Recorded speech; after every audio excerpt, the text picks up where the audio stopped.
The student organization hopes to bring the dogs back for future final weeks at DePaul. Reporting for Good Day DePaul, I'm Sela Estill. Robinson says he's grateful for the community donations pouring in on GoFundMe. As of January 13th, the church has raised over $18,000 in donations. Reporting for Good Day DePaul, I'm Sela Estill. And for some, it means their only choice is to move back in with their parents. Reporting for Good Day DePaul, I'm Sela Estill. The fate of college admissions for many students of color could be tested later this year, with the Supreme Court potentially ending or modifying affirmative action. Reporting for Good Day DePaul, I'm Sela Estill. The next project in the pipeline will be a feature film focused on the Chicago-based underground music scene, all inspired by her past. Once she gets the money for it, she plans to involve students in the production. Reporting for Good Day DePaul, I'm Sela Estill.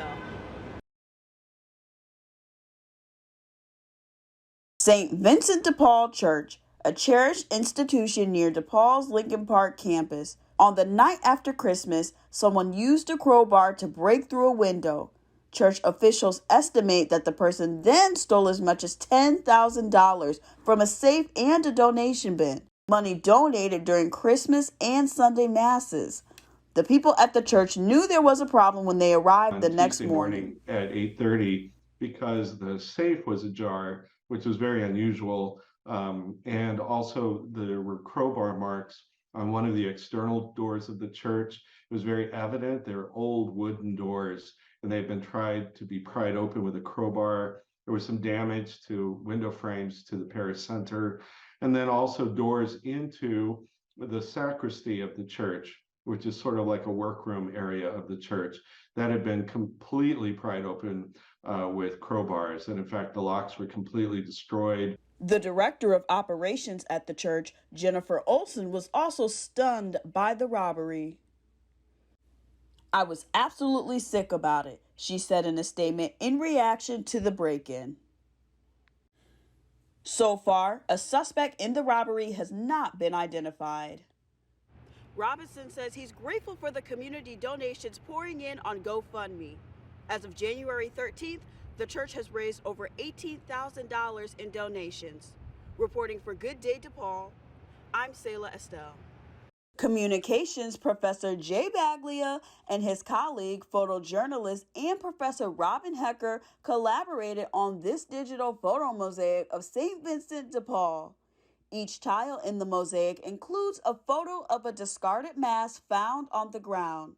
When people click on various parts of the mosaic, different photos of a mask pop out. Baglia says, after taking the photos of the mask in various cities such as Chicago, Ontario, Brisbane, and Paris, the idea of putting the pictures into a mosaic came to him from Hecker after the two had a conversation in the hallway. But I thought the masks, from a health communication perspective, really marked what I perceived to be the beginning of the end of the pandemic, right? We started wearing masks in the spring of 2020. There were some times over the course of those 2.5 years where the masks came back, where everyone was wearing them again, and then also some weeks and months where people weren't wearing the masks. But the masks on the ground, I thought, was kind of a signal that people are done with wearing masks. The numbers for the pandemic were dropping regularly. Someday, we will no longer see masks on the ground, I hope, knock wood. So I do think that there's ways in which the masks signal our frustration with the pandemic, our end of the pandemic, but the end isn't quite here yet. Professor Hecker reflects on the mosaic's message, as well as why she felt St. Vincent de Paul was the perfect image to replicate for this project. I looked up different pictures of Vincent de Paul too. You know, there's a lot of different portraits and paintings of him, and I came back to that one. I liked the expression on his face. But you know, he was all about providing healthcare to the poor, you know, and reaching the most marginalized people, and that's who was dying of COVID. The mosaic includes 3,025 tiles, which is roughly equivalent to the weekly death rate of Americans who have been dying so far this year from COVID-19. Reporting for Good Day DePaul, I'm Sela Estill. The prices of apartment rentals in Chicago have increased over 9% this year, according to the data firm CoStar Group. These increases have left some DePaul students like Monique Molima with no choice but to relocate to a lower cost neighborhood. It was very expensive. So after living there for like my first school year, I decided I didn't want to live there anymore. And it was really difficult to find affordable options, especially someone who doesn't have a cosigner. So I was specifically looking at different student apartments. And a lot of them, similar to University Center, were just really high prices while you still have like 3, 4, 5 roommates. Like it's not like you're getting a place on your own. DePaul housing expert Professor Molly Brown says that high rents are keeping some students from living near the two campuses. Brown believes many students are not able to support themselves living on their own. Well, affordability is really important. And so students really should be doing their best to find apartments where they're not paying more than 30 to 40% of their available monthly income on rent and basic utilities. However, the realities of doing that are next to impossible. In order to afford a 1-bedroom apartment within a 5-mile radius of Chicago, at 30% of their income, students would need to earn about $60,000 a year in income in order to have affordable housing somewhere near campus. According to Zumper, a website that provides apartment listings, the average rate for rentals in Lincoln Park is increasing. For a studio, rates went up by 2% to $1,375 a month. For one-bedroom units, prices increased 4% to $1,980, and for two bedrooms, they climbed 3% to $3,000 per month. Prices like these aren't always feasible for students who haven't earned a degree yet, leaving plenty of students with very few housing options. And for some, it means their only choice is to move back in with their parents. Reporting for Good Day DePaul, I'm Sela Estill. Affirmative action at American universities. It was first approved by the Supreme Court in 1978.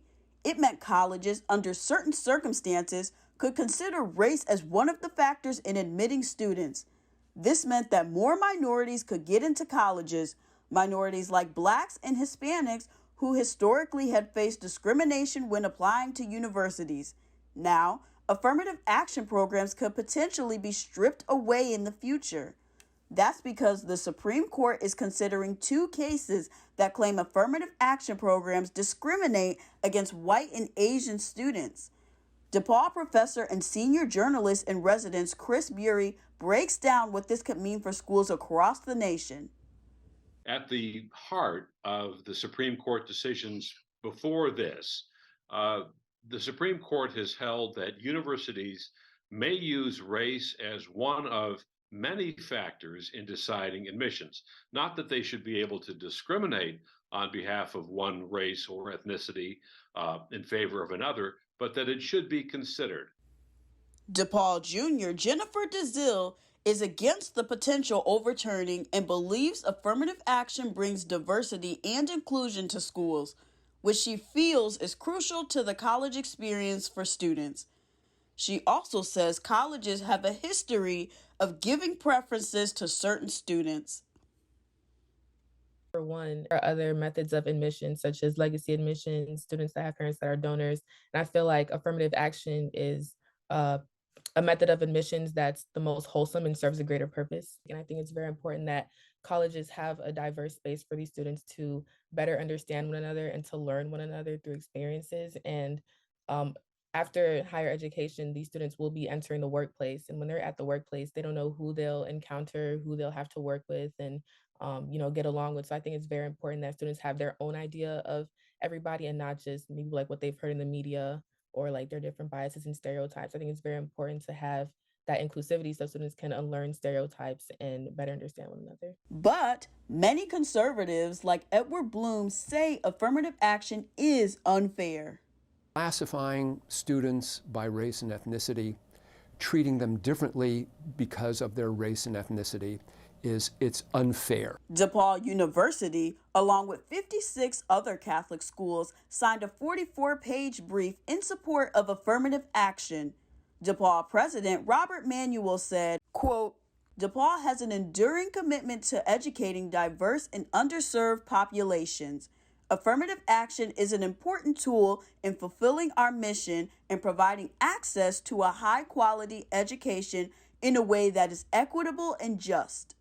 The fate of college admissions for many students of color could be tested later this year, with the Supreme Court potentially ending or modifying affirmative action.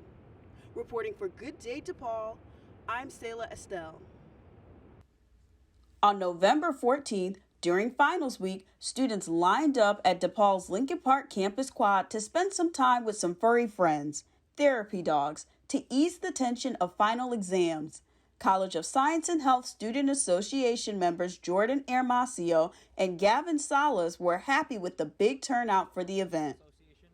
And initially, we started this organization in the winter of 2022, and we wanted to launch this event in our spring quarter, but because of limitations and not enough time, we figured we would have this event this year. And we're hoping to keep it going. We thought it'd be a good event to bring the community together, whether that's science students and just the overall community at DePaul.